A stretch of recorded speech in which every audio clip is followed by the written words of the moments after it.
اعوذ باللہ السمیع العلیم من الشیطان الرجیم من ہمزہ ونفخہ ونفثہ۔ یہ سورۃ الانعام کی 21 نمبر آیت کریمہ سے شروع کرنا ہے آج کا درس انشاءاللہ۔ اللہ تعالیٰ نے فرمایا ہے وَمَنْ أَظْلَمُ مِمَّنِ افْتَرَىٰ عَلَى اللَّهِ كَذِبًا أَوْ كَذَّبَ بِآيَاتِهِ إِنَّهُ لَا يُفْلِحُ الظَّالِمُونَ۔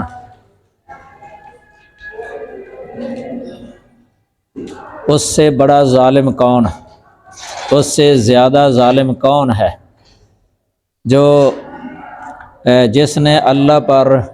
کوئی جھوٹ باندھا۔ کاذبن کا معنی ہے کوئی جھوٹ، یہ نکرے والا معنی ہو گیا نا، نکرہ ہے یہ، کوئی جھوٹ اللہ پر باندھا۔ او کذب بآیاتہ، یا اس نے اس کی آیات کو جھٹلایا۔ انہ لا یفلح الظالمون، بے شک حقیقت یہ ہے کہ ظالم لوگ فلاح نہیں پاتے۔ یہ انا کا معنی ہے بے شک، ہو ضمیر جو ہے نا یہ ضمیر شان کی ہے، اس کا معنی حقیقت یہ ہے، اس کا مرجع نہیں ہوتا۔ یہ ضمیر شان کی اگر مذکر ہو تو شان کی ضمیر کہہ دیتے ہیں نحوی لوگ، اگر مؤنث کی ہو تو ضمیر قصہ کہہ دیتے ہیں اس کو، قصہ، مرجع اس کا نہیں ہوتا۔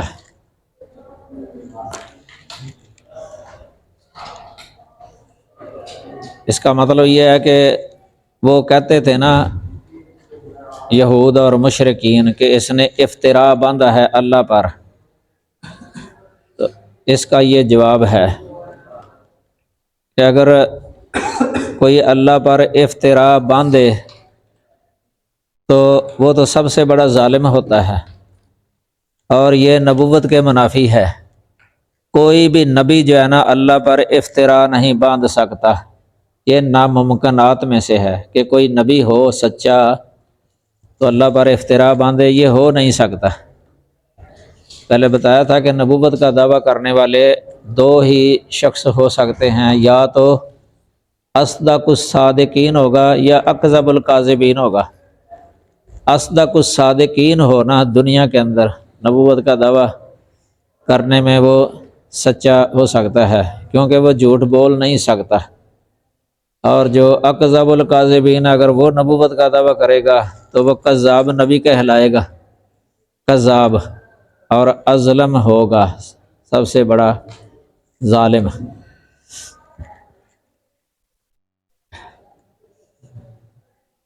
اس کا مطلب یہ ہے کہ میں نبی ہوں، اللہ کا سچا نبی، میں نے افتراء نہیں باندھا اللہ پر، تم نے یہ جو ایک تو میری طرف نسبت کرتے ہو اس کی کہ اس نے افتراء باندھا ہے، یہ بھی مجرم ہو تم، جو کسی پر جھوٹ باندھنے والے ہو نا، افتراء باندھنے والا وہ بھی ظالم ہے نا، تو یہ تم نے مجھ پر افتراء باندھا ہے کہ میں نے یہ جھوٹ ہی نبوت کا دعویٰ کیا۔ دوسرا یہ ہے کہ جو اللہ تعالیٰ کی آیات کی تکذیب کرے نا، وہ بھی سب سے بڑا ظالم ہے۔ اس اعتبار سے تم جو ہے نا دو وجہ سے سب سے بڑے ظالم بنتے ہو، ایک سچے نبی کی پر بہتان لگانے کی وجہ سے، دوسرا اللہ تعالیٰ کی آیات کی تکذیب کرنے کی وجہ سے۔ یہ آیات جو ہے نا اس کی دو قسمیں ہیں، آیات کونیہ اور آیات شرعیہ۔ یہ عموم ہے، اس میں دونوں آ جاتے ہیں، آیات کونیہ کی تکذیب کوئی کرے یا آیات شرعیہ کی تکذیب کرے۔ آیات کونیہ کی تکذیب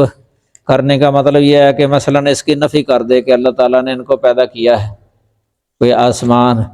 کہ جس طرح آسمانوں کو پیدا کیا ہے، زمین کو پیدا کیا، ان کے مابین کو اللہ نے پیدا کیا ہے نا، انسان کو اللہ نے پیدا کیا، ہر شے کا خالق اللہ ہے۔ تو یہ آیات کونیہ ہیں جو اللہ کی صفت تخلیق پر یہ دلالت ہے، اور اس کی وجہ سے اس کی الوہیت پر دلالت ہو جاتی ہے، تو اس کی جو تکذیب کرے گا نا یہ بھی اس میں آ جائے گا، سب سے بڑا ظالم ہے۔ اور آیات شرعیہ،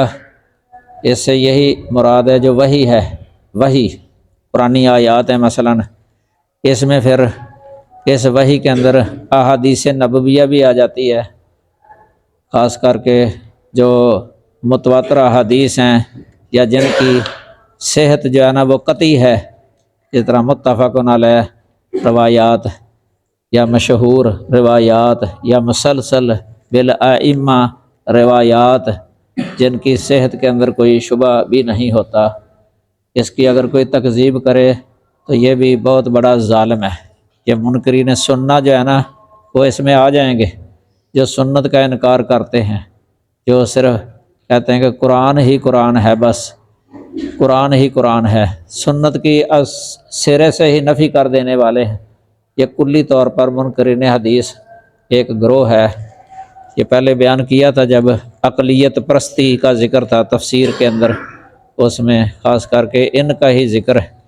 یہی تفسیر اپنی عقل کے ساتھ کرتے ہیں، قرآن کی تفسیر بھی غلط کر دیتے ہیں۔ جس طرح وہ مثالیں بھی دی تھی آپ کو غلام احمد پرویز کے بارے میں، 3 مثالیں، بلکہ لفظ اللہ کی تحریف کی اس نے، معنوی تحریف، جو قانون، اس کا ترجمہ کیا اس نے لفظ اللہ کا قانون۔ تو یہ اس میں آ جائیں گے سب ہی۔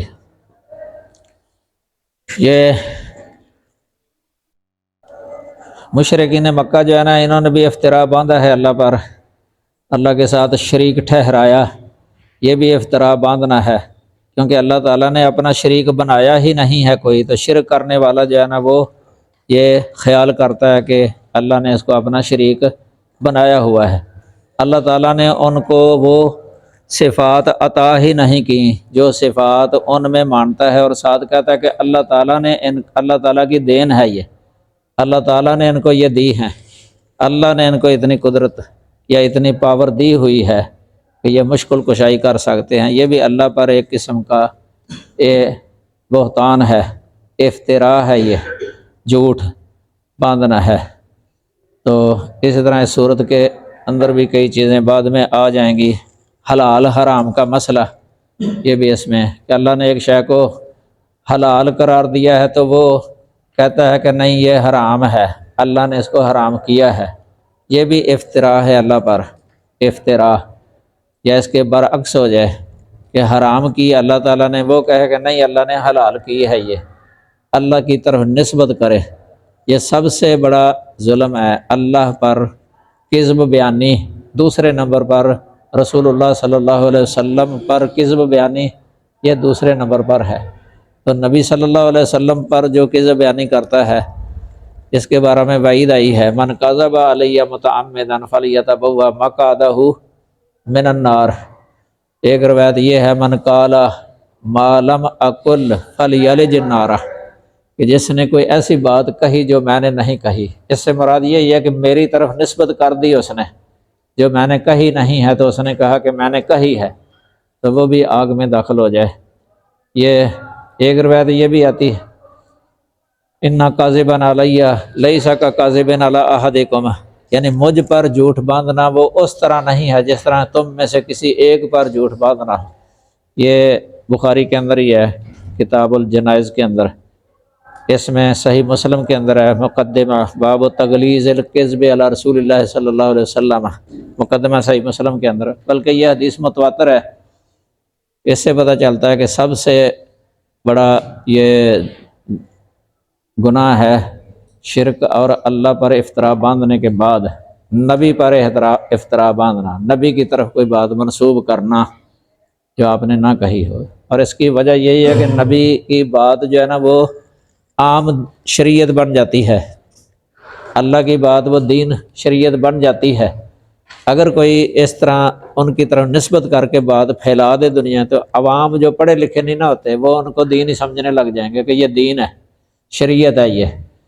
عمل شروع کر دیں گے یا اعتقاد بنا لیں گے اس کے مطابق، یعنی بحیثیت دین ہونے کے۔ اس لیے اس بندے نے کتنے لوگوں کو گمراہ کر دیا وضع کر کے، حدیث وضع کر کے اپنی طرف سے، یہ بہت بڑا گناہ ہے یہ۔ تو افتراء علی اللہ جو ہے نا یہ خسارے کا سبب ہے یہ،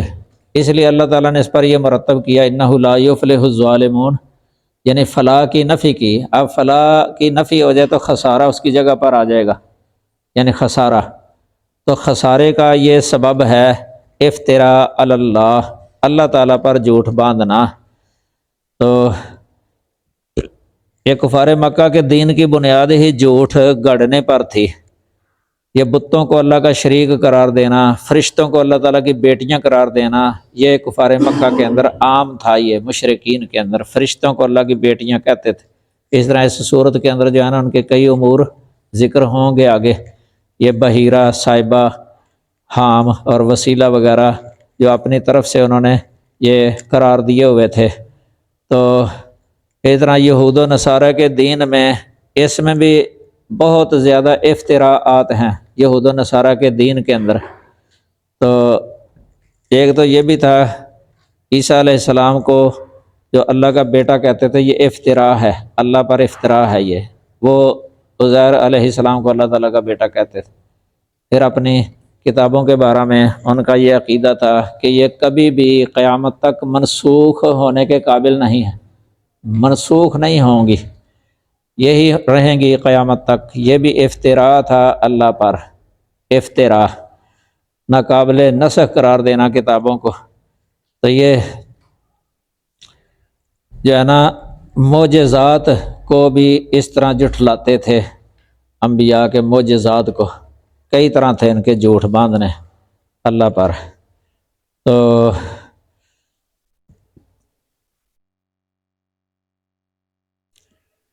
اس میں یہ مرزا غلام احمد قادیانی جو متنبی ہے یہ بھی آ جائے گا، یا کوئی بھی ہو اس کے علاوہ جنہیں بھی نبوت کا دعویٰ کیا نبی صلی اللہ علیہ وسلم کے بعد. کیونکہ اس دعوی نبوت کے اندر اللہ پر بہتان ہے، کیونکہ وہ یہ کہتا ہے کہ یوحا الیہ یا اوحی الیہ ولم یوحا الیہ شیء، یعنی وہ کہتا ہے کہ میری طرف وحی بھیجی گئی حالانکہ اس کی طرف کوئی شے وحی نہیں کی گئی.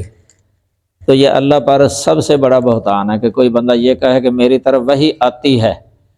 نبی صلی اللہ علیہ وسلم کی نبوت کے بعد. کیونکہ آپ پر یہ سلسلہ نبوت جو ہے نا وہ ختم ہو گیا ہے، اس کے بعد یہ منقطع ہو گیا ہے سلسلہ نبوت، یعنی آپ کے بعد کسی کو بھی نبوت عطا نہیں کی جائے گی، سلسلہ نبوت ختم ہے. البتہ عیسیٰ علیہ السلام کا جو آنا ہے نا وہ اس میں داخل نہیں ہوگا، کیونکہ ختم نبوت کا مطلب یہ ہے کہ نبی صلی اللہ علیہ وسلم کے بعد کسی کو نبوت عطا نہیں کی جائے گی، ہبہ نہیں کی جائے گی. نبوت ایک وہبی شے ہے، کسبی نہیں ہے یہ وہبی. تو یہ ہبہ کرنا جو ہے نا یہ منقطع ہو گیا. عیسیٰ علیہ السلام کو جو نبوت عطا کی گئی ہے نا وہ پہلے ہے، نبی صلی اللہ علیہ وسلم کی سے پہلے. تو وہ اس کے منافی نہیں ہے، یعنی ختم نبوت کے منافی نہیں ہے. ختم نبوت کا معنی یہ ہے کہ آپ کے بعد جو ہے نا اثر نو کسی کو نبوت نہیں عطا ہبہ کی جائے گی. تو یہ اگر کوئی دعویٰ کرے گا نا تو وہ اظلم ہوگا، یعنی سب سے بڑا ظالم. وَيَوْمَ نَحْشُرُهُمْ جَمِيعًا، اور جس دن ہم ان سب کو جمع کریں گے. ثُمَّ نَقُولُ لِلَّذِينَ أَشْرَكُوا، پھر ہم کہیں گے ان لوگوں سے جنہوں نے شرک کیا، أَيْنَ شُرَكَاؤُكُمُ الَّذِينَ كُنتُمْ تَزْعُمُونَ، کہاں ہیں تمہارے وہ شریک جنہیں تم گمان کرتے تھے، جنہیں تم گمان کرتے تھے، کہاں ہے وہ؟ گمان کیا کرتے تھے ان کے بارے میں؟ یہی کہ یہ ہمارے شریک ہیں، ہمیں نجات دلا دیں گے، ہماری سفارش کر دیں گے، ہمیں اللہ کے مقرب بنا دیں گے. یہ گمان تھے ان کے بارے میں. قیامت کے بارے میں ان سے کہا جائے گا کہ آج کہاں ہیں وہ؟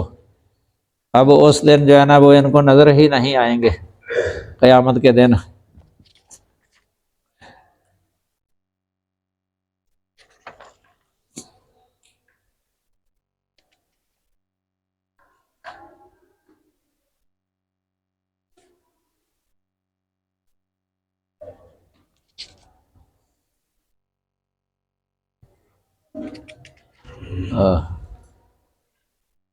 یہ للذین اشرکوا لفظ ہے نا کہ جن لوگوں نے شرک کیا، یعنی دنیا کے اندر، یہ مراد ہے کہ دنیا کے اندر جنہوں نے شرک کیا ان سے یہ سوال ہے، این شرکاؤکم، یہ سوال جو ہے نا توبیخ کے لیے ہے، یعنی زجر و توبیخ والا، جس طرح ڈانٹ کے پوچھا جائے گا ان کو۔ تو یہ شرکاؤکم یہ شریک کی جمع ہے، مشرکین جانا کئی انواع کو، کئی اصناف کو اللہ تعالیٰ کا شریک بناتے تھے، کوئی پتھر ہیں، کوئی درخت ہیں، کوئی چاند، کوئی ستارے، تو کوئی انسانوں کو بناتے، کوئی جنوں کو بناتے، انسانوں میں سے بھی جو خواص انسان ہیں، انبیاء، اور اسی طرح جن کو وہ اولیاء وغیرہ کہتے تھے، ان کو اللہ تعالیٰ کا وہ شریک بناتے تھے، اور وہ یہ سمجھتے تھے کہ یہ ہمارے مشکل کشا ہیں۔ یہ الہ سمجھتے تھے نا، تو الہ کے اندر یہ معنی آ جاتا ہے مشکل کشا، حاجت روا، کرنی والا، بگڑی بنانے والا، اسباب اور وسائل کے بغیر ہی، جس طرح پہلے میں نے بتائی اس کی تفصیل، اس طرح وہ سمجھا کرتے تھے۔ اور عقیدہ ان کا تھا کہ الہ جو ہے نا یہ نافع ہوتا ہے، تو ان سے پوچھا جائے گا کہ آج، کیونکہ اس دن نفع کی ضرورت ہونی ہے کہ نفع پہنچے، نقصان دور ہو، کیونکہ یا تو جنت میں جانا ہے نجات پا کے، یا جہنم میں جانا ہے، جہنم میں جانا یہ نقصان ہے، جنت میں جانا نفع ہے۔ تو یہ چاہ رہے ہوں گے اس وقت کہ ہمیں آج نفع پہنچے، نقصان سے بچ جائیں، تو اس وقت ان سے سوال کیا جائے گا۔ تو یہ کہیں گے، اللہ تعالیٰ نے فرمایا ہے ثم لم تکن فتنتہم الا ان قالوا واللہ ربنا ما کنا مشرکین، ایک مرحلہ ایسا ہوگا کہ جس کے اندر وہ قسم اٹھا کے کہہ دیں گے کہ ہم مشرک نہیں تھے، مشرک نہیں تھے، الا ان قالوا واللہ ربنا ما کنا مشرکین۔ پھر اللہ تعالیٰ فرمائے گا انظر کیف کذبوا علی انفسہم، کہ دیکھو انہوں نے اپنے نفسوں پر کس طرح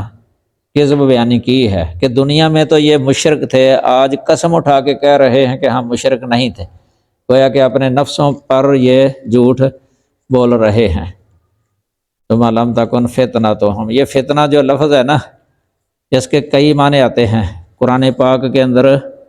امام سیوطی نے الاتقان کے اندر لکھا ہے، ایک بحث لکھی ہے مشترک الفاظ کے بارے میں، یعنی لفظ ایک ہوتا ہے اور اس کے اطلاقات کئی ہوتے ہیں، معنی اس کے مراد کئی ہوتے ہیں۔ تو فتنہ لفظ کے بارے میں انہوں نے کہا کہ 15 معانی میں استعمال ہوا ہے، یعنی اس کے مصداقات اور اطلاقات جانا 15 ہیں۔ ان میں ایک فریب اور دھوکہ بھی معنی ہوتا ہے، فریب، یہاں فریب معنی لگ سکتا ہے یہ، اور فتنے کا معنی آزمائش بھی ہوتا ہے، فتنے کفر و شرک وغیرہ گمراہیاں جتنی ہیں ان کو بھی فتنہ کہہ سکتے ہیں، اور فتنے کا معنی دین سے روکنے والے امور، یہ بھی فتنہ آ جاتا ہے۔ اس کے بعد ان صلہ آتا ہے، یعنی فاتانہ، ان ہو، اس سے اس نے اس کو روک دیا۔ اور فتنہ شرک کو بھی کہا ہے اللہ تعالیٰ نے، والفتنہ تو اشد من الکفر، سورۃ بقرہ کے اندر، یہاں فتنے سے مراد شرک ہے۔ الفتنہ تو اشد من القتل ہے نا، کیونکہ قتل خود ایک فتنہ ہے، تو کہا کہ فتنہ قتل سے بہت زیادہ شدید ہے، سنگین جرم ہے۔ تو یہاں فتنے سے مراد وہ ہے جو قتل سے بھی بڑا گناہ ہے، وہ ہے شرک، بے دین ہونا، یعنی اسلام سے منحرف ہو جانا، اسلام سے پھر جانا، یہ کفر۔ یعنی ان کا جو ہے نا فریب، اس کے سوا کچھ نہ ہوگا کہ وہ کہیں گے کہ اللہ کی قسم جو ہمارا رب ہے، ہم شریک بنانے والے نہ تھے، ہم شریک بنانے والے نہ تھے۔ تو ویسے قرآن مجید کے اندر جو ہے نا سورۃ نساء میں 42 نمبر آیت میں یہ بھی آتا ہے، لا یکتمون اللہ حدیثا، وہ اللہ سے کوئی بات چھپا نہیں سکیں گے۔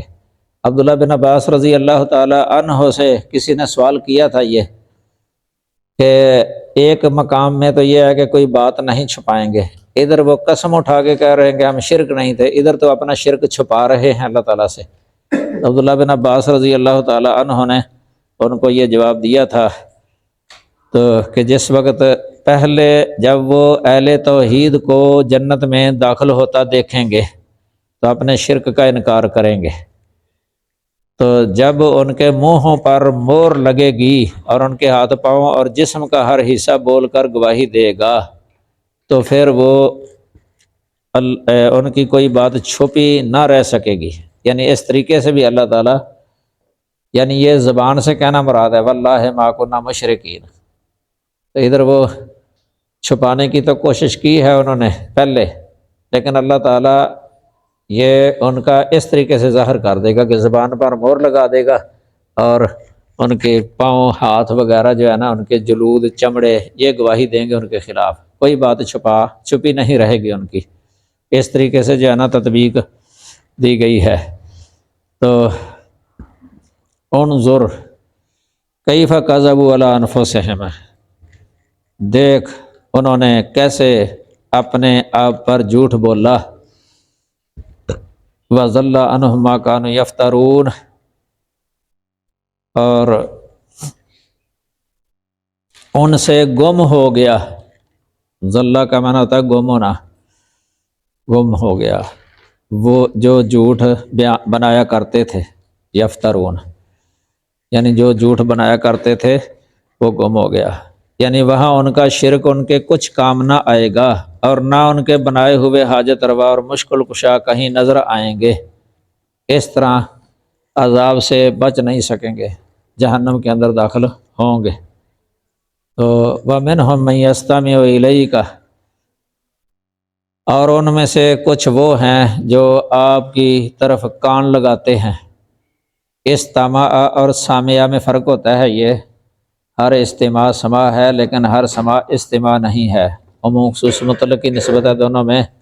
استماع خاص ہے اور سماع عام ہے، جس میں کان لگا کے جو غور سے سننی ہوتی ہے نا کسی کی بات، اس کو استماع کہتے ہیں، اور سماع جو ہے نا یہ عام ہے، بغیر کان لگائے، بغیر توجہ کیے،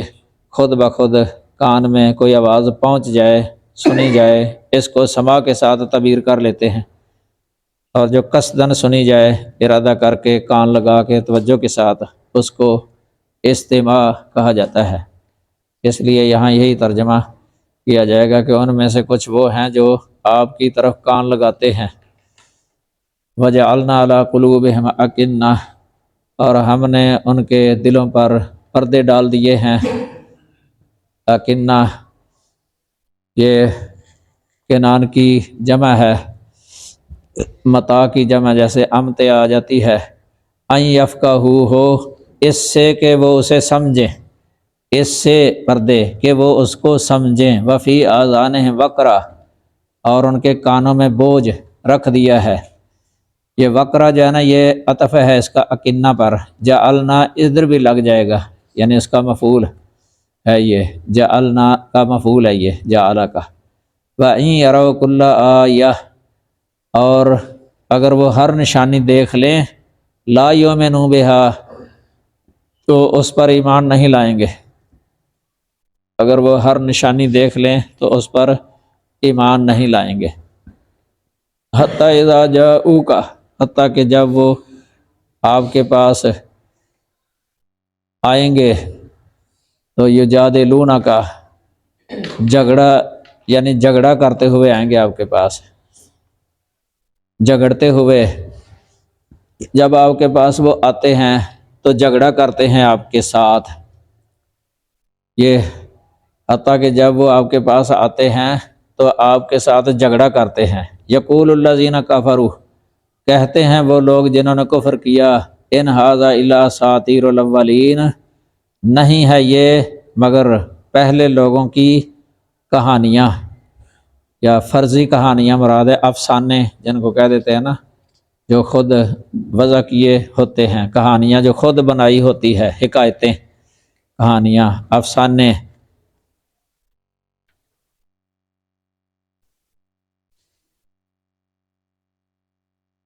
یہ کافروں کا حال بیان کیا گیا اس کے اندر، کفار مکہ کا، نبی صلی اللہ علیہ وسلم کے ساتھ جن کی وہ باس چلتی رہتی تھی،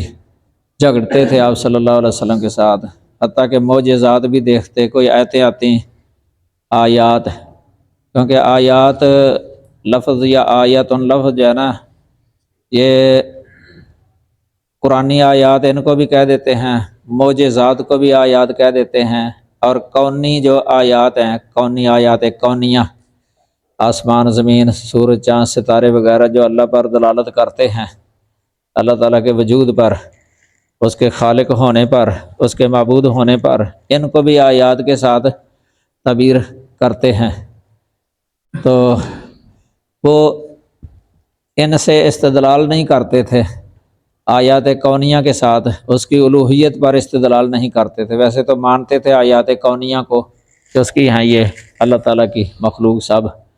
لیکن آیات قرآنیہ کی تکذیب کر دیتے تھے، اس طرح جو معجزات ہیں ان کی بھی تکذیب کر دیتے تھے۔ آیات کونیہ کو مانتے تھے لیکن توحید الوہیت پر دلیل نہیں بناتے تھے، توحید الوہیت پر، یعنی توحید ربوبیت کو مانتے تھے لیکن اس کو توحید الوہیت کی دلیل نہیں بناتے تھے، اور آیات دوسرا قرآنیہ سمعیہ، یہ مطلوعہ مقروءہ، ان کا انکار کرتے تھے، اور جو معجزات ہیں ان کا بھی انکار کر دیتے تھے۔ وہ اتنا ہی کہہ دیتے کہ یہ جادو ہے، جادو کہہ کے ٹھکرا دیتے تھے۔ وَهُمْ يَنْهَوْنَ عَنْهُ وَيَنْأَوْنَ عَنْهُ، اور وہ اس سے منع کرتے ہیں، وَيَنْأَوْنَ عَنْهُ، اور اس سے دور رہتے ہیں۔ نَأَ يَنْأَ، سَآ یسعا کے وزن پر ہے یہ، نَأْیٌ بودن کے معنی میں ہوتا ہے، نَأْیٌ بودن، ینہون عنہ یعنی دور رہتے ہیں، یعنی خود بھی دور رہتے ہیں اور دوسروں کو بھی منع کرتے تھے۔ وَإِن يُهْلِكُونَ إِلَّا أَنفُسَهُمْ، اور وہ نہیں ہلاک کرتے مگر اپنے آپ کو، اپنے نفسوں کو۔ وَمَا يَشْعُرُونَ، اور نہیں سمجھتے، اور وہ نہیں سمجھتے۔ مطلب یہ ہے کہ یہ قرآن پر تان کرنے پر ہی اکتفا نہیں کرتے کہ صرف قرآن پر اعتراض کر دیں، بلکہ یہ قرآن سننے سے اور لوگوں کو آپ صلی اللہ علیہ وسلم کے پاس جانے سے بھی روکتے ہیں، اور خود بھی دور رہتے ہیں۔ یہ حالات کوئی حال اس وقت ہی نہیں تھا، بلکہ ہر دور کے اندر یہ رہتا ہے، آج بھی ہے۔ یہ جو عام طور پہ شرک میں مبتلا ہوتے ہیں نا، توحید کی آیات وہ سننے کے لیے تیار نہیں ہوتے، خالص توحید، بلکہ دوسروں کو بھی سننے نہیں دیتے، روک دیتے ہیں کہ ان کا سننا ہی نہیں ہے، ان کے پاس جانا ہی نہیں ہے، ان کا واعظ ہی نہیں سننا، ان کی کوئی کتاب ہی نہیں پڑھنی، جو توحید پر لکھی ہوئی کتاب یہ نہیں پڑھنی، بلکہ یہاں تک کہہ دیں کہ اگر پڑھو گے تو گمراہ ہو جاؤ گے، تمہارے ایمان کا خطرہ ہے اگر تم ان کی کوئی بیان سن لو، توحیدی بیان۔ اس طرح جو ہے نا یہ لوگوں کو دور کرتے رہتے ہیں، اہل توحید کی تقریریں سننے سے لوگوں کو منع کرتے ہیں، خود بھی نہیں سنتے۔ قرآن مجید کا ترجمہ جو ہے نا پڑھنے سے بھی روکتے ہیں، بسا اوقات کئی واقعات ہیں اس کے، بلکہ کہہ دیتے ہیں کہ اگر قرآن مجید کا ترجمہ خود تم نے پڑھ لیا نا تو پھر گمراہ ہو جاؤ گے، یہاں تک کہہ دیتے ہیں گمراہی۔ یہ بہت بڑی بدبختی ہے، حالانکہ قرآن پڑھ کے لوگ، غیر مسلم لوگ قرآن پڑھ کے اسلام کے اندر داخل ہو رہے ہیں، توحید بھی ان کی پکی ہو رہی ہے قرآن مجید پڑھ کے۔ اس دور میں تو قرآن مجید کے ذریعے بہت سارے لوگ اسلام قبول کر رہے ہیں، ادھر یہ اسلام کا دعویٰ بھی کرتے ہیں، پھر بھی روکتے ہیں کہ نہیں قرآن کا ترجمہ نہیں پڑھنا، تم نے قرآن کا ترجمہ نہ پڑھیں، بلکہ احادیث کے ترجمہ پڑھنے سے بھی روکتے ہیں۔ کئی ایسے دیکھے جاتے ہیں اور سنے جاتے ہیں، بخاری شریف نہیں پڑھنے دیتے عام بندے کو، یہ شقاوت ہے یہ۔ اس لیے اللہ نے فرمایا وَإِن يُهْلِكُونَ إِلَّا أَنفُسَهُمْ، وَإِن يُهْلِكُونَ، یہ حصر کے ساتھ ہے، یہ ان نافیہ ہے اس جگہ پر، اللہ کے نفی کے بعد اللہ، اور نہیں ہلاک کرتے وہ مگر اپنے نفسوں کو، نہیں ہلاک کرتے وہ مگر اپنے آپ کو، وما یشعرون، اور وہ نہیں سمجھتے۔ اور وہ نہیں سمجھتے، اپنی ہی ہلاکت کا سامان تیار کر رہے ہیں، اور ان کو اس بات کی سمجھ ہی نہیں ہے کہ ہم نقصان میں جا رہے ہیں، الٹا سمجھ رہے ہیں کہ ہم فائدے میں ہیں، اس طرح ہمیں نجات ہوگی، ہم کامیاب ہوں گے۔ یہ لاشعور بنے ہوئے ہیں۔ وَلَوْ تَرَىٰ، اب اللہ تعالیٰ نے وہ منظر ہی بیان کر دیا، قیامت کے دن جو ان کا منظر ہوگا نا وہ سامنے کر دیا ہے۔ وَلَوْ تَرَىٰ اِذْ وُقِفُوا عَلَى النَّارِ، کاش آپ دیکھیں جب وہ آگ پر کھڑے کیے جائیں گے۔ وقفو، وقف یقفو، اس کا معنی کھڑے ہونا بھی ہوتا ہے اور کھڑا کرنا بھی ہوتا ہے، لازم بھی آ جاتا ہے اور متعدی بھی آ جاتا ہے۔ قرآن میں یہ دونوں طرح استعمال ہوا ہے۔ وقفوہم انہم مسئولون، یہاں متعدی ہے کیونکہ مفعول آ گیا نا، وقفوہم، اور ان کو کھڑا کر لو، ٹھہرا لو۔ اگر کسی بندے کو چلتے چلتے کو کہا جائے نا کف، یہ لازم ہے کہ کھڑا ہو جائے، ٹھہر جا، ٹھہر جا۔ اس طرح تفسیر جلالین کے اندر اس آیت کی تفسیر لکھی ہوئی ہے، کلما اضاء لهم مشوا فیہ واذا اظلم علیہم قاموا، قاموا کی تفسیر جلالین میں ہے وقفوا، وقفوا یہ قامہ کے معنی میں ہے، وہاں وقفوا ٹھہر جاتے ہیں، اور وقفہ کا معنی ٹھہرانا بھی ہوتا ہے، یہ متعدی ہے۔ ایک عربی کا مصرع ہے شعر کا، قالت قلت لها کفی فقالت قاف، قلت لها کفی قالت فقالت قاف، میں نے اسے کہا کفی ٹھہر جا،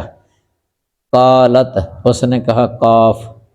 قاف جو ہے نا یہ مخفف ہے وقفتو سے، یعنی وقفتو میں ٹھہر گئی۔ یہ بیضاوی کے اندر مثال دی ہے، یہ الف لام میم کی تفسیر کے اندر۔ تو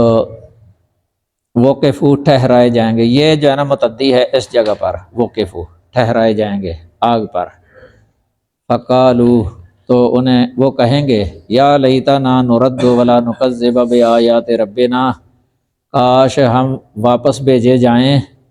نردو واپس بھیجے جائیں، واپس لوٹائے جائیں، یہ دنیا کی طرف لوٹانا مراد ہے۔ ولا نکذب بآیات ربنا، اور ہم اپنے رب کی آیات کی تکذیب نہ کریں، اپنے رب کی آیات کو نہ جھٹلائیں،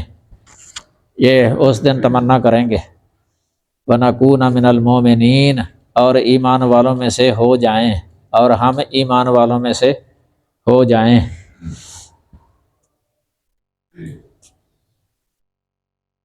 یہ قیامت کے دن جو ہے نا یہ منظر اللہ تعالیٰ نے بیان فرما دیا ہے کہ آنکھوں سے عذاب کو دیکھ لیں گے اس دن، تو عذاب سے بچنے کا کوئی ذریعہ نظر نہیں آئے گا، پھر اس دن یہ تمنا کریں گے کاش ہمیں دنیا کے اندر بھیج دیا جائے دوبارہ، تو پھر تکذیب نہیں کریں گے۔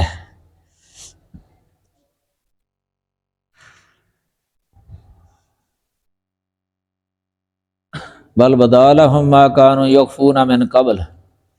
بلکہ ان کے لیے ظاہر ہو گیا، بدا یبدو بدو، اس کا معنی ہوتا ہے ظاہر ہونا، یہ لازم ہے، بلکہ ان کے لیے ظاہر ہو گیا ما وہ کانوا یخفون من قبل، جو اس سے پہلے چھپاتے تھے۔ اس سے مراد وہ کفر، شرک اور نفاق کی وہ جھوٹی قسمیں کھا کر چھپانے کی کوشش کر رہے تھے نا، اس کی حقیقت کھل جائے گی۔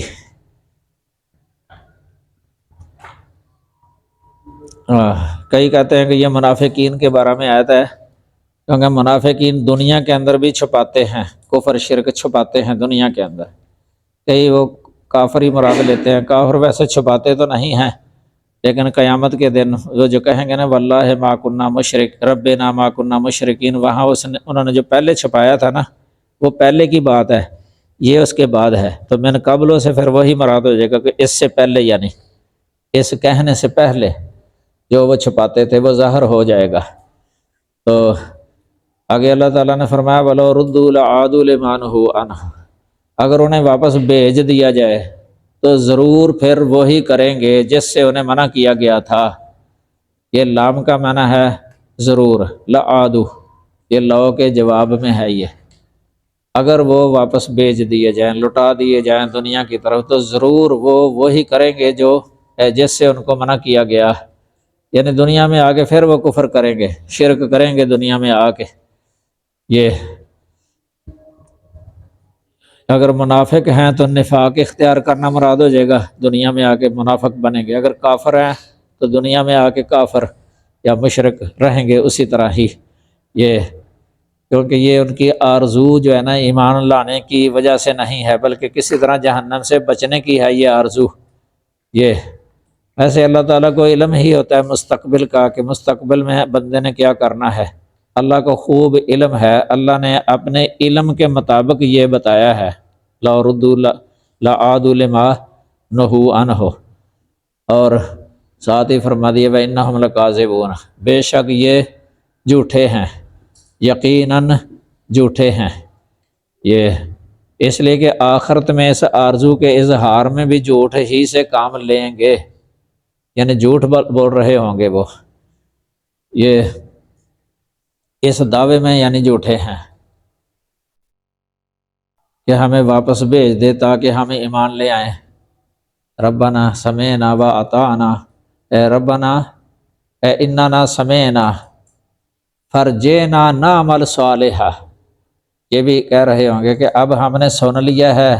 اب ہمیں بھیج دے، ہم نیک عمل کریں۔ یہ کئی جگہ پر ہے قرآن مجید کے اندر یہ مضمون، جس طرح قرآن میں آتا ہے رب ارجعونی لعلی اعمل صالحا فیما ترکت، کہ یا اللہ مجھے واپس بھیج دے، واپس بھیج دے۔ ارجعونی جمع جو ہے نا اس میں تکرار ہے معنی کا، ارجعنی ارجعنی ارجعنی، اس کے برابر ہے یہ ارجعونی کہ بھیج دے، بار بار کہیں گے کہ دنیا میں بھیج دے، اب ہم دنیا میں جا کے نیک عمل کریں گے۔ اللہ خود ہی فرماتا ہے کلا انہا کلمۃ ہوا قائلھا، یہ کہ دوبارہ دنیا کے اندر بھیجنا یہ نہیں ہو سکتا، یہ جھڑک دیا جائے گا آگے سے۔ اللہ تعالیٰ محفوظ فرمائے ہمیں۔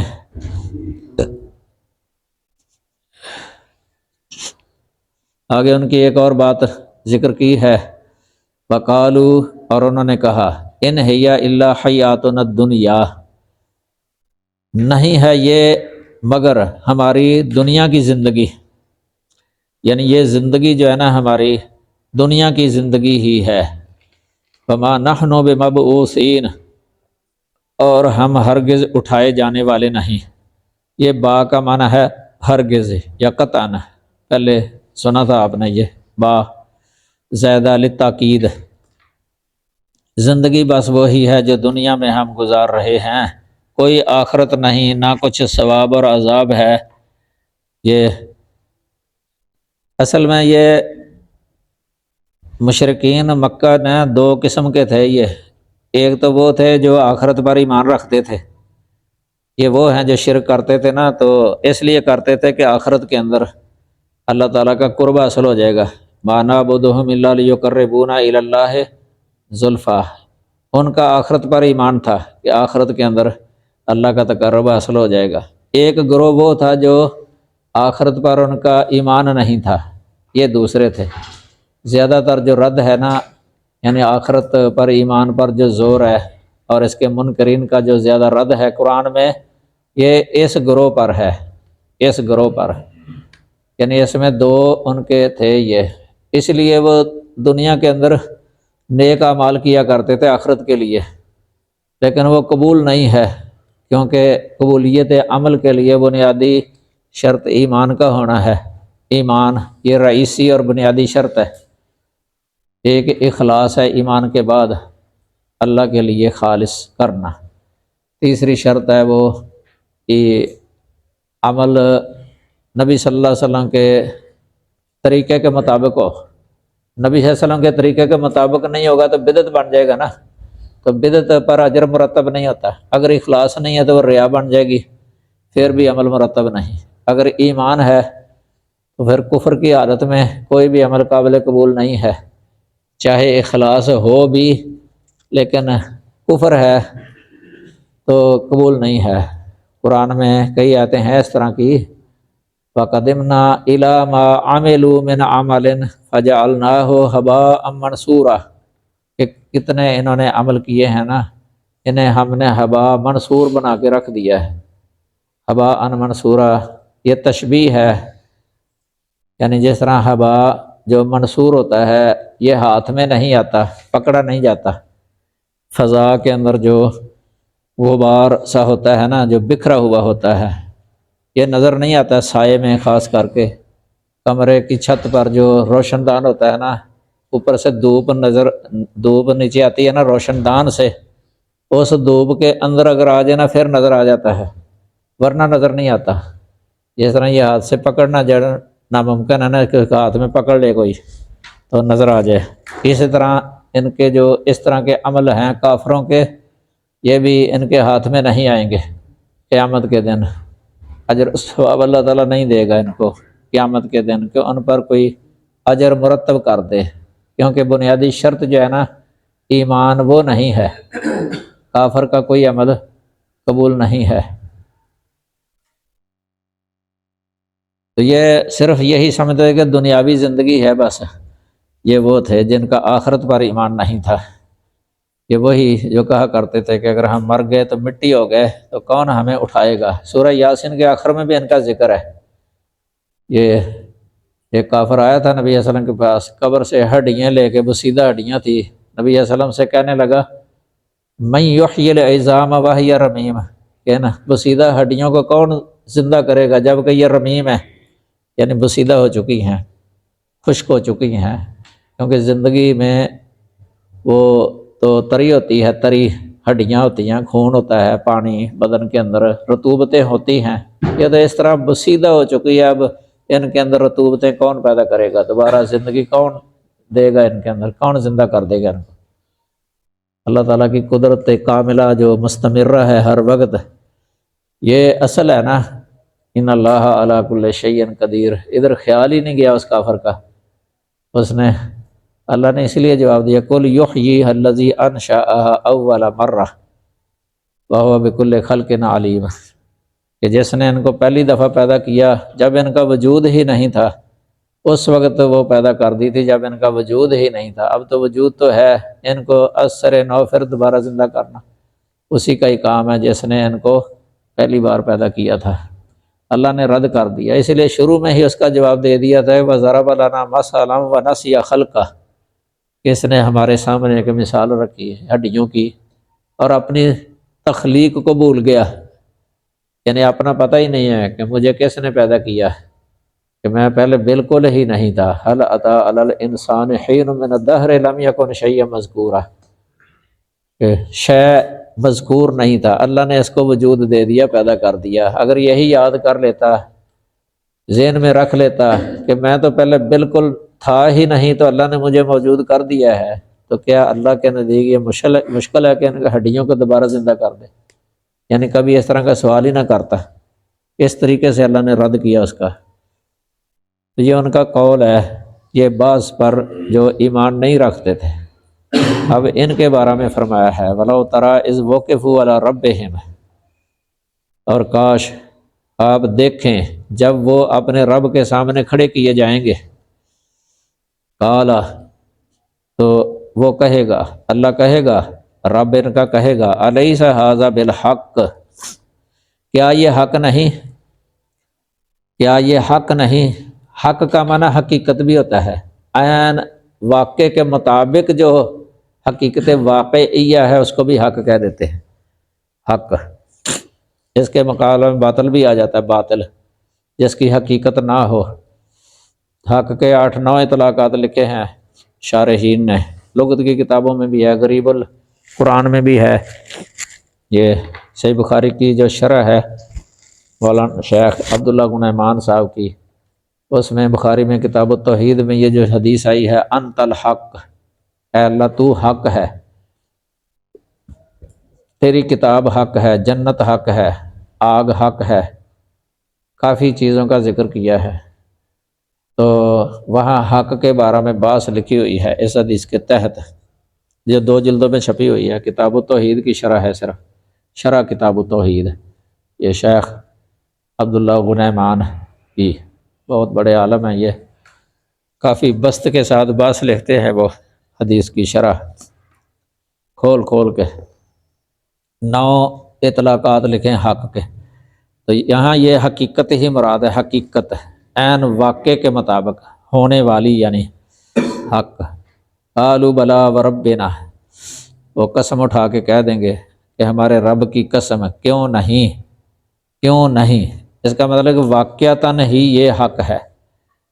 کیونکہ یہ انکار کرتے تھے دنیا کے اندر، یوم البعث کا انکار کرتے تھے، تو ان کو وہاں ٹھہرا کے جو ہے نا زجر و توبیخ ڈانٹتے ہوئے اس طرح کا سوال کیا جائے گا، الیس ھذا بالحق، اس وقت یہ مان جائیں گے۔ یہ سورہ یاسین کے اندر بھی اللہ تعالیٰ نے بیان فرمایا نا، جب اٹھائے جائیں گے کہیں گے من بعثنا من مرقدنا، ہمارے اس مرقد سے ہمیں کس نے اٹھا دیا ہے، پھر ان کو یہی جواب دیا جائے نا ھذا ما وعد الرحمن وصدق المرسلون، یہ تو وہی ہے جو رحمان نے وعدہ کیا تھا، یعنی رحمان نے کہا تھا اپنی کتاب کے اندر رسولوں کی زبانی، تمہیں بتایا تھا کہ ایک دن ایسا آنا ہے جس میں تم نے اٹھنا ہے قبروں سے اور اللہ کے سامنے پیش ہونا ہے حساب و کتاب کے لیے۔ وصدق المرسلون، اور رسولوں نے، بھیجے ہوئے رسولوں نے سچ کہا تھا، آج یہ وہ دن ہے جس کا تم انکار کیا کرتے تھے، جس کی تکذیب کیا کرتے تھے، اس دن جانا پھر ان کو یقین کر لیں گے، کیونکہ یہ عین الیقین ہے، شک کی گنجائش ہی نہیں ہے۔ اب تو علم الیقین ہونا چاہیے نا دنیا کے اندر، علم الیقین کہ سن کے یقین کر لینا، نبی نے بتایا تو بندہ یقین کر لے، قرآن میں آ گیا تو یقین کر لے، نبیوں نے بتایا، کتابوں کے اندر اللہ نے بتا دیا تو اس پر یقین کر لینا مومن کا حق ہے کہ یقین کر لے، اس کو کہتے ہیں علم الیقین۔ جو آنکھ سے دیکھ لے بندہ تو وہ تو عین الیقین حاصل ہو گیا نا، پھر تو ان کو بھی یقین ہو جائے گا عین الیقین، بلکہ علم الیقین سے بھی اعلیٰ درجہ ہے عین الیقین کا، اس دن حاصل ہو جائے گا سب کوئی، جب مبتلا ہو جائیں گے تو اس وقت حق الیقین حاصل ہو جائے گا، یعنی عذاب کے اندر داخل ہو جائیں گے، پھر ان ھذا لہو حق الیقین، قرآن میں اس کا بھی ذکر ہے، ثم لترونھا عین الیقین، عین الیقین کا بھی ذکر ہے، تو یہ علم الیقین ادنا درجہ ہے یقین کا، عین الیقین یہ اوسط درجہ ہے یقین کا، حق الیقین یہ اعلیٰ درجہ ہے یقین کا، اس میں جو اس وقت جانا شک کی ذرہ سی بھی گنجائش نہیں ہوگی، اس لیے وہ کہیں گے بلا وربنا، یعنی قسم بھی دے دیں گے، رب کی قسم کھا کے کہہ دیں گے کیوں نہیں، یہ حق ہے، حق، کیونکہ آنکھوں سے دیکھا، مشاہدہ کر لیا ہے، دیکھ لیا ہے، کہیں گے نا اب سرنا و سمینا، دیکھ لیا، سن لیا، فرجینا نعمل صالحہ، پھر کہیں گے کہ یا اللہ بھیج دے، اب نیک بن جائیں گے، جا کے نیک بن جائیں گے، اس وقت یہ تو نہیں ہے کہ ان کی بات کو تسلیم کر لیا جائے گا کہ دوبارہ بھیج دیا جائے، یہ تو ہو نہیں سکے گا۔ قال فذوقوا العذاب، پھر اللہ تعالیٰ کہے گا تو چکھ لو، پھر عذاب چکھ لو، ذاق یذوق، یہ عام عرف کے اندر بھی لفظ بول دیا جاتا ہے، کسی کو سزا دے کے بعد میں کہتے ہیں اب مزہ آ گیا نا تجھے، چکھ لیا ہے نا مزہ، یہ عرفی بھی لفظ ہے، یہ دلالت، کئی دفعہ کسی کو دھمکی دی میں تجھے مزہ چکھا دوں گا، استاد کے شاگرد کو کہہ دیتا ہے، یا باپ اپنے بیٹے کو کہہ دیتا ہے، اس طرح جلالین کے اندر لکھا ہوا ہے لیسا من ذوق الفم، یعنی منہ کے ذائقے سے یہ نہیں ہے، یہ قرآن میں کئی جگہ پر ہے ذوق انکا انت العزیز الکریم، ذوق کہ چکھ لے، اب مزہ چکھ، کیونکہ تو عزیز اور کریم تھا دنیا کے اندر، یعنی تو بڑا عزت والا تھا، بڑی عزت ہوتی تھی تیری، غلبے والا تھا تو، آج چکھ لے، یہ بما کنتم تکفرون، اس وجہ سے کہ تم کفر کیا کرتے تھے، یعنی چکھ لو عذاب اس کے بدلے جو تم کفر کیا کرتے تھے، یہ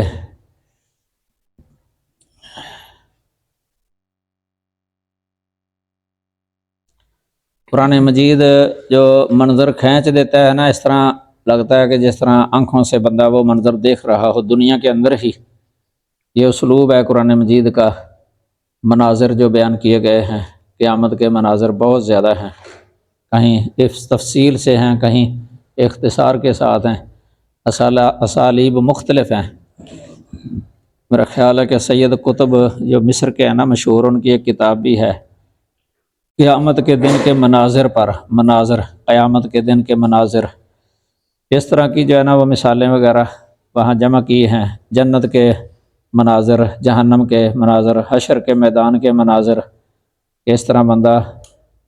پڑھتا ہے تو اس طرح اللہ تعالیٰ بیان کر دیتے ہیں کہ جس طرح انسان اپنی آنکھوں سے دیکھ رہا ہو۔ اس سے ایمان بندے کا بڑھ جاتا ہے، پڑھ کے ایمان کے اندر اضافہ ہو جاتا ہے۔ نبی صلی اللہ علیہ وسلم بھی بیان کیا کرتے تھے، جس طرح ایک روایت آتی ہے مسلم شریف میں، حنظلہ رضی اللہ تعالیٰ عنہ کی، جو غسیل الملائکہ ہیں، کہتے ہیں کہ ایک دفعہ میں حزین کھڑا تھا، پریشان سا، ابو بکر صدیق میرے پاس آیا تو انہوں نے مجھ سے پوچھا کہ کیا ہوا ہے؟ میں نے کہا نافع کا حنظلہ۔ پھر پوچھا کیا وجہ؟ میں نے کہا کہ ہم نبی صلی اللہ علیہ وسلم کی مجالس کے اندر ہوتے ہیں، آپ ہمیں واعظ و نصیحت کرتے ہیں، آخرت کی یاد دلاتے ہیں، بیان کرتے ہیں آخرت کے مناظر، اس طرح لگتا ہے کہ جس طرح ہم اپنی آنکھوں سے دیکھ رہے ہوں، لیکن جب گھر آتے ہیں تو مشغول ہو جاتے ہیں مال اور اولاد میں، اس طرح کی کیفیت نہیں رہتی، دل کی فرق آ جاتا ہے۔ تو مجھے ڈر ہے کہ کہیں دل کے اندر یہ نفاق نہ آ گیا ہو، یہ مجھے غم ہے اس کا، پریشانی۔ تو ابو بکر صدیق نبی صلی اللہ علیہ وسلم کے پاس لے گئے حنظلہ کو، وہاں جا کے بات کی ابو بکر نے کہ حنظلہ جو ہے نا یہ کہتے ہیں کہ میں منافق ہو گیا ہوں، آپ ان سے پوچھئے۔ پوچھا تو حنظلہ نے اسی طرح ہی بتایا۔ اس وقت نبی صلی اللہ علیہ وسلم نے فرمایا تھا کہ اگر تم اسی حالت پر رہو ہر وقت ہی جس طرح میرے پاس ہوتے ہو تو لنزلت علیکم الملائکہ وصافحتکم علی فرشکم وصافحتکم علی فرشکم، یعنی فرشتے جو ہے نا وہ تمہارے بستروں پر تمہارا مصافحہ کیا کریں اگر اسی حالت پر ہی رہو ہمیشہ۔ ولیکن تلک ساعۃ وساعۃ یا حنظلہ، لیکن یہ گھڑی ایک جیسی نہیں رہتی، گھڑی گھڑی مختلف ہو جاتی ہے، یہ دل کی کیفیت جو ہے نا بدلتی رہتی ہے، ایمان کے اندر کمی زیادتی ہوتی رہتی ہے۔ تو یہ صحابہ کرام ان کی یہ تھی ان کی خصلت، اپنے ایمان کو بڑھانے کی کوشش میں ہوتے تھے۔ شرح عقیدہ طحاویہ کے اندر لکھا ہوا ہے، بسا اوقات کہا کرتے تھے تعالوا نزدد ایمانہ، کہ آ جاؤ ہم ایمان میں زیادہ ہو جائیں، ایمان زیادہ کر لیں، ایمان بڑھ جائے ہمارا۔ پھر باتیں شروع کر دیتے تھے اس طرح جو ہے نا فکر آخرت کے بارے میں، موت کے بارے میں، قبر کے بارے میں، اللہ تعالیٰ کے اس طرح آخرت کے بارے میں، اس سے ایمان جو ہے نا بندے کا بڑھ جاتا ہے۔ قرآن ایک بہترین کتاب ہے اس بارے میں، قرآن اس میں یہ مضمون ہے، مختلف صورتوں کے اندر پھیلا ہوا ہے۔ آگے فرمایا قد خسر الذین کذبوا بلقاء اللہ، یقیناً خسارے میں رہے وہ لوگ جنہوں نے اللہ کی ملاقات کو جھٹلایا۔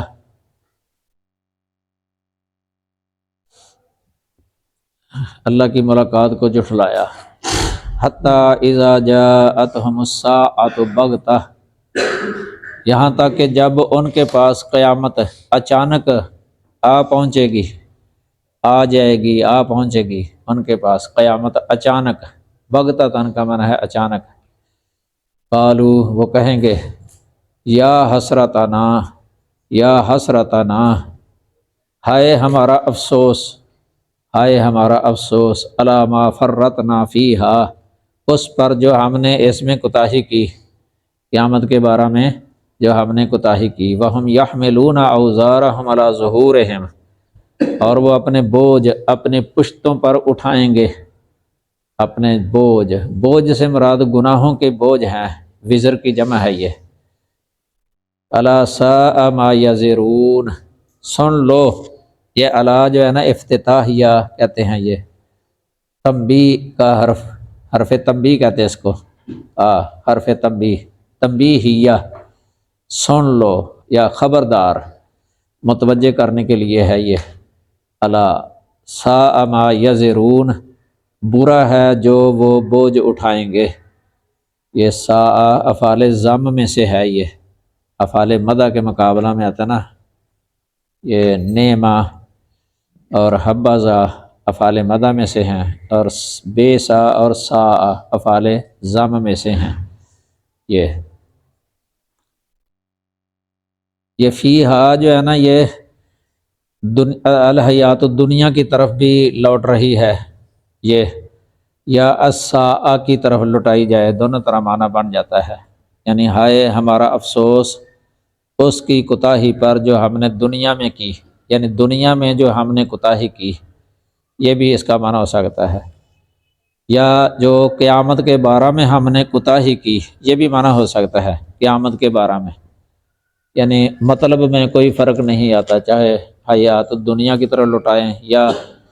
الساء کی طرف لٹائیں، کوئی فرق نہیں پڑتا۔ تفریط کا معنی ہوتا ہے کوتاہی کرنا،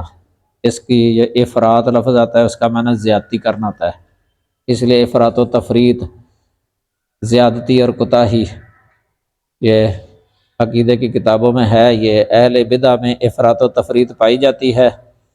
اور اہل سنہ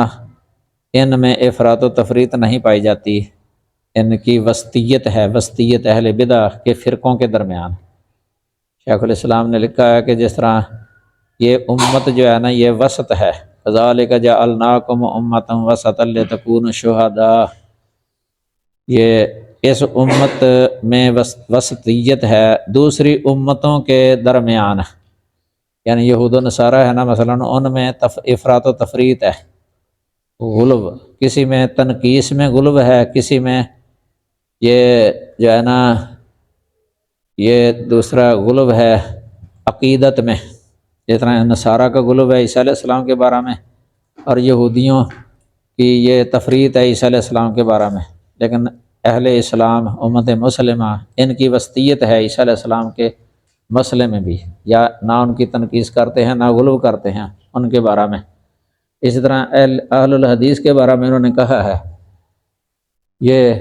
متوسط ہیں اہل بدع کے درمیان، ان میں افراط و تفریط نہیں پائی جاتی، یعنی یہ افراط و تفریط کا شکار نہیں ہوئے اہل الحدیث عقیدے عقائد میں، بلکہ اعمال میں بھی نہیں، اعمال میں بھی نہیں۔ تو وَمَا الْحَيَاةُ الدُّنْيَا إِلَّا لَعِبٌ وَلَهْوٌ، اور نہیں ہے دنیاوی زندگی، دنیاوی زندگی نہیں ہے مگر لعب، کھیل، ولہو، اور لہو، لہو سے مراد جو ہے نا یہ دل لگی ہے، لہو کا تعلق دل کے ساتھ ہے، اور لعب کا تعلق بدن کے ساتھ ہے، کیونکہ کھیل جو ہے نا یہ بدن کے ساتھ ہوتی ہے، ہاتھ استعمال ہوتے ہیں، پاؤں استعمال ہوتے ہیں کھیل میں، لہو جو ہے نا یہ دل کے ساتھ اس کا تعلق ہوتا ہے، لہو۔ یہ لغوی بھی فرق کرتے ہیں، مفسرین فرق کرتے ہیں دونوں لفظوں کے درمیان۔ تو کیونکہ یہ دنیا کی زندگی کو تشبیہ دی ہے کھیل کے ساتھ، جس طرح کھیل جو ہے نا یہ بندے کو بالکل غافل کر دیتی ہے، کھیل دوسرے کاموں سے، جو کھیل میں مبتلا ہوتے ہیں نا اس وقت ان کی جو حالت ہوتی ہے نا، وہ کھیل کے اندر ہی پوری ان کی توجہ ہوتی ہے، کھیل کے علاوہ کسی اور طرف بالکل خیال نہیں ہوتا۔ اس طرح یہ دنیا جو ہے نا، جو دنیا یہ بھی مشغول کرتی ہے، آخرت سے اپنے اندر مشغول کر لیتی ہے بندے کو، اور آخرت سے غافل کر دیتی ہے دنیا، اور دل کو بھی غافل کر دیتی ہے، کیونکہ کھیل میں دل بھی غافل ہو جاتا ہے دوسرے امور سے، اور بدن جو ہے نا وہ بھی اسی میں مشغول ہو جاتا ہے، دوسرے کام اس وقت وہ نہیں کر سکتا، دوسرے کاموں سے کھیل غافل کر دیتی ہے، دل کو بھی وہ غافل کر دیتی ہے۔ تو اسی طرح یہ دنیا ہے، گویا کہ یہ دنیا مشبہ ہے، اور لہو اور لائب یہ مشبہ بھی ہی ہے، دنیا کو تشبیہ دی۔ اور یہ غافل کرنا جو ہے نا کسی اہم امور سے اپنے اندر ہی یعنی مشغول کر لینا، یہ ہے وجہ شبہ، وجہ شبہ۔ اور یہ تشبیہ بلیغ ہے، کیونکہ اس میں وجہ شبہ بھی ذکر نہیں ہے اور حرف ادات بھی ذکر نہیں ہے، کلمہ تشبیہ کا بھی ذکر نہیں ہے، تشبیہ بلیغ ہے یہ، اس میں مبالغہ زیادہ ہوتا ہے۔ تو دوسرا یہ بھی وجہ شبہ ہے کہ جلدی ختم ہونے والی دنیا، کیونکہ کھیل جو ہے نا یہ جلدی ختم ہو جاتی ہے، یہ ہمیشہ نہیں رہتی، کھیل کی ابتدا ہوتی ہے اور انتہا ہو جاتی ہے جلد ہی، اور دل اس وقت اس طرح وہ غافل ہو جاتا ہے کھیل کے اندر کہ اس کو ٹائم کا بھی نہیں پتہ چلتا کہ کتنا ٹائم گزر رہا ہے، جتنا گزر جائے وہ تھوڑا ہی لگتا ہے کہ جتنا تھوڑا ہی ٹائم۔ اس طرح دنیا کے اندر بھی یہ چیز ہے، دنیا یہ جلدی ختم ہونے والی ہے، یہ بھی وجہ شبہ ہے، اس کے اندر پائیداری نہیں ہے، دنیا کے اندر جلد ختم ہو جانے والی ہے۔ تو آخرت کی زندگی اس کے مقابلے میں جو ہے نا وہ ہمیشہ رہنے والی ہے، اور اسی طرح دنیا کی لذتیں جو ہے نا یہ ختم ہونے والی ہیں، آخرت کی لذتیں سرور وہ ہمیشہ رہنے والے ہیں۔ لیکن جو دنیا کے پیچھے لگ کے اپنی آخرت کو خراب کر لیتا ہے نا یہ خسارہ ہے، خسارے میں جا رہا ہے یہ بندہ۔ اللہ تعالی ہمیں بچائے، اس دنیا سے سامان دنیا کے اندر بن سکتا ہے، یہ آخرت کا سامان، جنت بھی کما سکتا ہے بندہ، دوزخ بھی اس دنیا کے اندر ہی رہ کے۔ اللہ ہمیں آخرت والوں سے کرے، دنیا والوں سے نہ کرے اللہ تعالی ہمیں۔ یہ ایک حدیث ادھر لکھی ہوئی صحیح بخاری کی کہ اللہ کے راستے میں ایک شام یا ایک صبح دنیا و ما فیہا سے بہتر ہے۔ اللہ کے راستے میں یعنی شام کے وقت یا صبح کے وقت نکلنا یہ دنیا و ما فیہا سے بہتر ہے۔ جنت میں تمہارے کسی شخص کی ایک کمان کی مقدار کے برابر یا اس کے کوڑے کے برابر جگہ دنیا و ما فیہا سے بہتر ہے۔ کتاب حدیث پڑھی ہیں، لَصَوْتُ أَحَدِكُمْ مِنَ الْجَنَّةِ خَيْرٌ مِنَ الدُّنْيَا وَمَا فِيهَا۔ یہ اگر اہل جنت میں سے کوئی عورت زمین والوں کی طرف جھانک لے تو آسمان اور زمین کے درمیان کی جگہ کو روشن کر دے اور اسے خوشبو سے معطر کر دے، خوشبو سے بھر دے، اور اس کے سر کا دوپٹہ دنیا و ما فیہا سے بہتر ہے۔ یہ بخاری میں ہے یہ حدیث۔ باب الحور العین و صفتہن، کتاب الجہاد کے اندر ہے یہ باب، 2796 نمبر حدیث۔ جنت کا کئی جگہ پر ذکر ہے یہ بخاری میں، کتاب الرقاق کے اندر بھی ہے، کتاب بدء الخلق کے اندر بھی ہے، تو ترمذی کے اندر تو صفت القیامہ کتاب ایک ہی جگہ پر ہے، وہ جنت کا بیان اس کے اندر ہے، دوزخ کا بھی۔ حافظ ابن قیم رحمہ اللہ نے قصیدہ نونیہ کے اندر بھی جنت کے اوصاف بیان کر دیے ہیں شعروں کے اندر، اس کے اواخر میں ہیں جہاں کتاب ختم ہوتی ہے نا۔ اور اسی طرح ان کی علیحدہ کتاب حاد الارواح الی بلاد الافراح، جنت کے وصف کے بارے میں پوری کتاب ہی جنت کا وصف۔ اور بھی کئی کتابیں ہیں، جدید بھی کئی کتابیں آ چکی ہیں جنت کے اوصاف کے بارے میں، عربی کے اندر بڑی بڑی کتابیں ہیں جنت سے متعلق ساری احادیث۔ امام ابن رجب نے کتاب لکھی تھی التخویف من النار، یعنی اس میں دوزخ کا بیان ہے۔ یہ شاگرد ہیں ابن قیم کے، شاگرد ہیں یہ ابن رجب، تو استاد نے جنت کے بارے میں لکھی تھی نا، تو شاگرد نے پھر آگ کے بارے میں کتاب لکھ دی التخویف من النار، جہنم کے مناظر وغیرہ وہ بیان کیے ہیں اس کے اندر۔ اس طرح مشکات کے اندر بھی ہے یہ جنت کا بیان، جہنم کا بیان، احادیث جمع کر دی ہیں انہوں نے، کافی سیاستہ کی آ گئی ہیں اس کے اندر۔ اللہم اجعلنا من اہل الجنہ ولا تجعلنا من اہل النار، اپنی رحمت کرے اللہ تعالی۔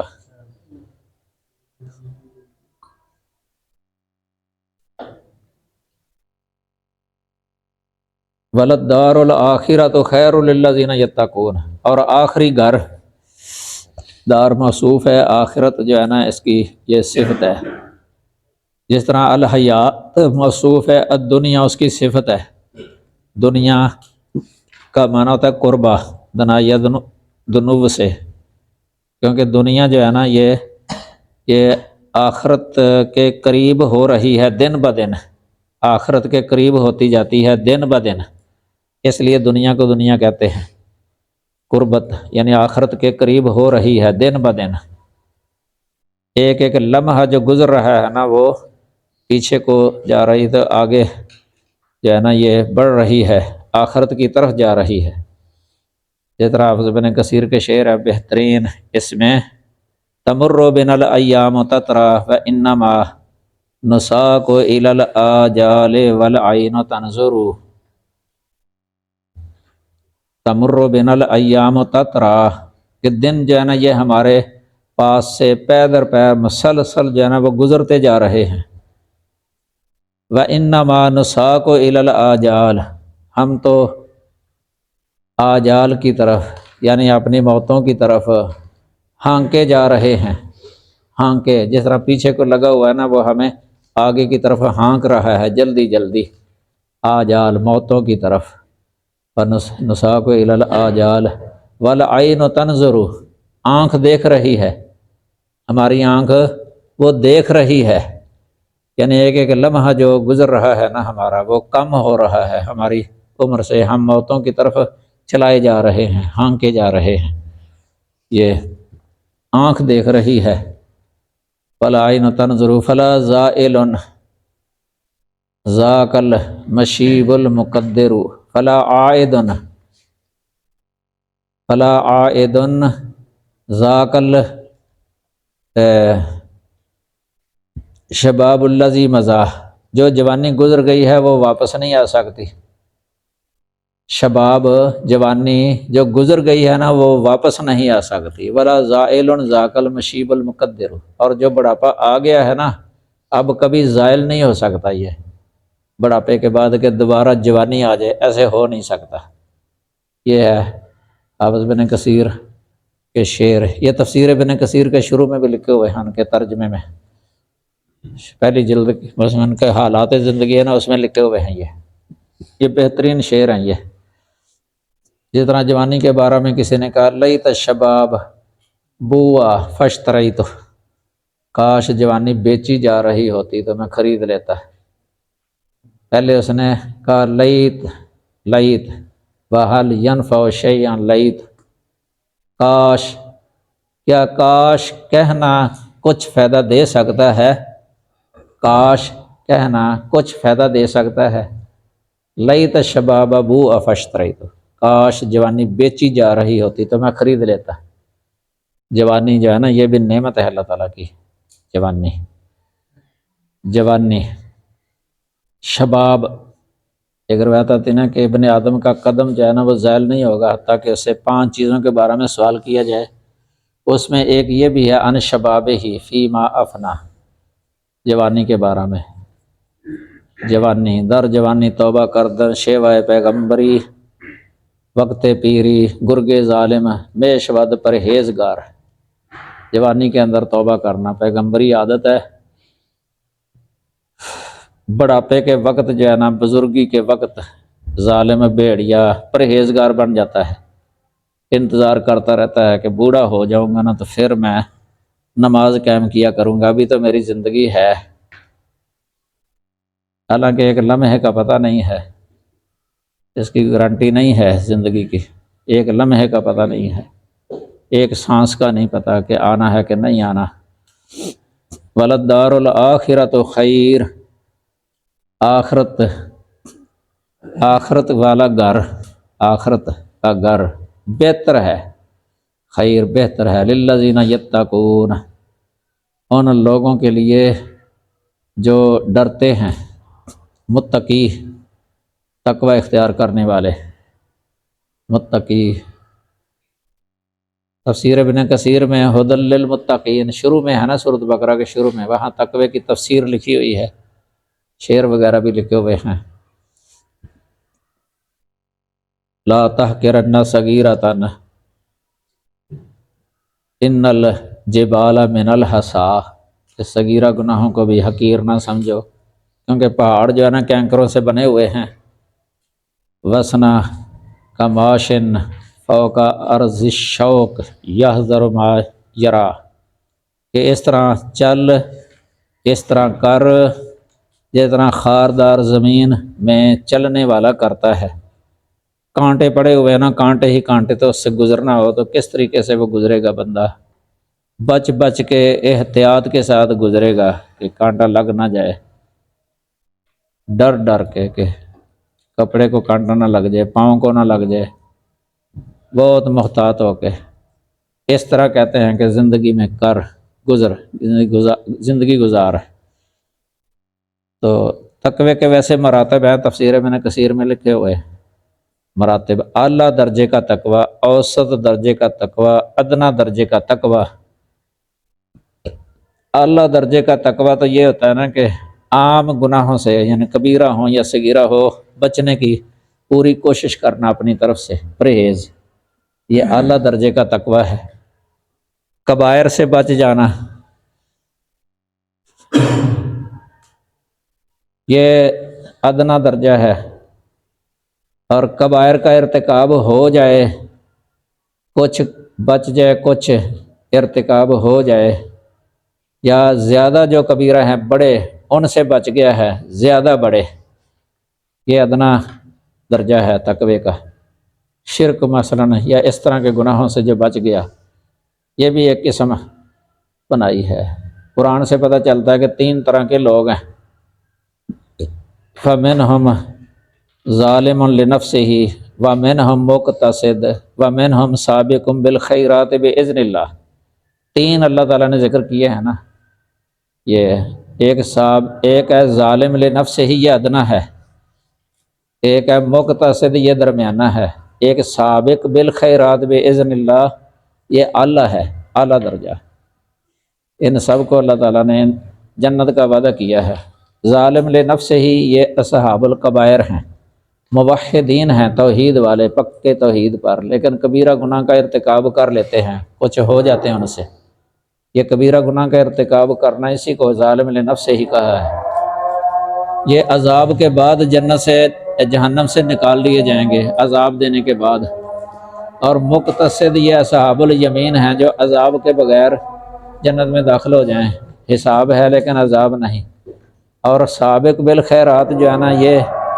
اعلیٰ درجے کے جنتی ہیں۔ والسابقون السابقون اولئک المقربون، یہ سابق بالخیرات باذن اللہ، یہ اللہ کی توفیق سے ہی ہو سکتا ہے، اس لیے باذن اللہ لفظ بولا گیا ہے۔ افلا تعقلون، یہ تو کیا تم سمجھتے نہیں ہو، کیا تم سمجھتے نہیں ہو۔ سبحانک اللہم و بحمدک اشہد ان لا الہ الا انت استغفرک و اتوب الیک۔